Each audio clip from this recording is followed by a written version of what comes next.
Well, hello there, and welcome to day 28 of A Film a Day with me, Jordan Woodley. And today I thought I'd have a look at Happy Death Day. After yesterday's documentary about white supremacists, I thought it would be nice to have a bit of a refresher, something fun and pulpy, and this really fit the bill.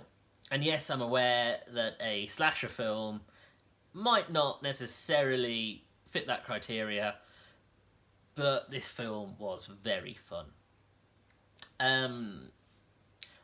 It's been on my radar for some time, probably since its release in 2017.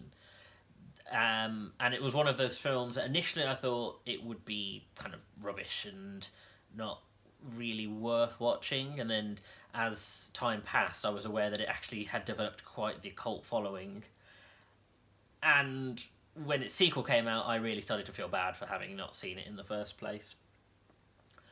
It fits into that meta category that I was talking about when I was talking about the Brady Bunch movie, in terms of the movement that really I think started when it comes to slashers with Scream, although you could make the case of Freddy's Revenge, the Wes Craven pseudo sequel. But Wes Craven definitely brought in that movement of sort of the self-aware, genre-examining slasher horror. And over the last 20, 30 years, we've really, kicked the ass out of it. But, saying that, this really combined two genres that worked really well together, which is your slasher horror slash mystery thriller, vis-a-vis Scream, with your time looping Groundhog Day. I'm a huge fan of your day loop movies.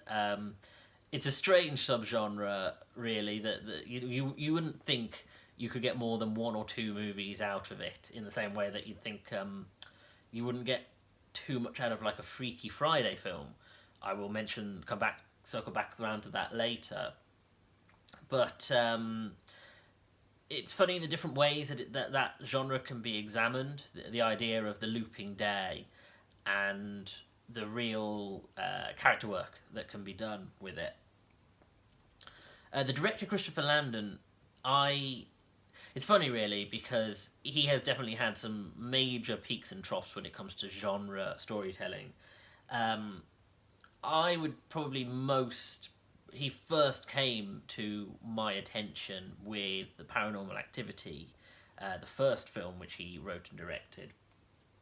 And as I mentioned with His House, all the way back in one of my first day videos, the original Paranormal Activity is, I think, a really strong horror film. Really well told, character examination that is more about the microaggressions in a relationship than just about a standard haunting film, and really expands upon the found footage genre in a way that you'd think would be quite stale and quite lame, but actually I think allows certain restrictions and certain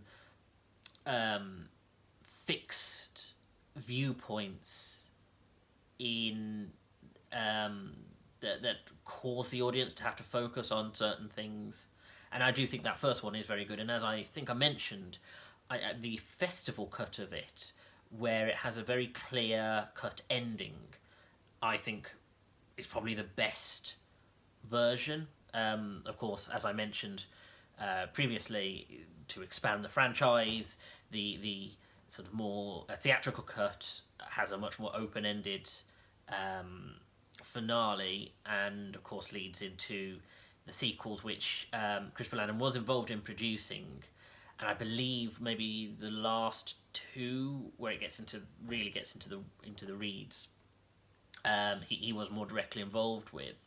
And he did definitely go through a period in his career where he started to make stuff that I wasn't personally so keen on. For instance, the low point came probably with Scout's Guide to the Zombie Apocalypse, which tried to be a zombie horror sort of comedy examination, in the same manner as Shaun of the Dead or something to that ilk, but it's not good. It's not good, and so he was easily a director that people started to write off and go, oh, he makes these sort of crap horrors or horror comedies that you can easily just sort of dismiss as bargain basement. But actually, to completely sweep that off the board, Happy Death Day was a solid return to form. I think it's a real strong film, and the thing that carries it more than anything else is about that he has such a good lead actress, Jessica Roth, who I was looking at her filmography to see if there was anything else that I was aware of, and I'm not really, nothing that, and she really demonstrates a range within her performance, where initially she plays sort of your standard party girl, drunken, sort of stereotypical sort of bitch character, slash what you might call a first girl murder victim in any traditional slasher film. But because of the nature of the narrative, where she then gets stuck in a time loop where she gets killed every day by this same slasher killer, you see her evolve and develop as a character, and you see the depths and layers, and she really knows how to play both straight in terms of the horror side of it, really bring a sort of seriousness and trauma to her experience, a dramatic performance to do with her backstory, and really character building and why she is the way she is, but also comedy. She is very funny and really, brings quite a sardonic, dry humour that I think really helps us carry through this film, because I think you could get a time loop film that if the main lead isn't strong enough, you could really suffer with. But she really does have that range, and I think, yes, she was excellent in this film. The time loop genre is quite funny, really, because, now we're 4 down that I can think of off the top, where we have, of course, Happy Death Day, Russian Doll, Palm Springs, and, of course, the classic Groundhog Day. And there may be half a dozen others that I'm not even aware of. I saw Palm Springs last year. Edge of Tomorrow. Edge of Tomorrow, yes, Edge of Tomorrow as well. But I saw Palm Springs last year, and if you were to put them next to each other, Palm Springs is, that's an Andy Samberg led film, and he is so good in it that unfortunately it slightly overshadows Happy Death Day. But again, fantastic film, and comparing them may be a little unfair just because of that trope, but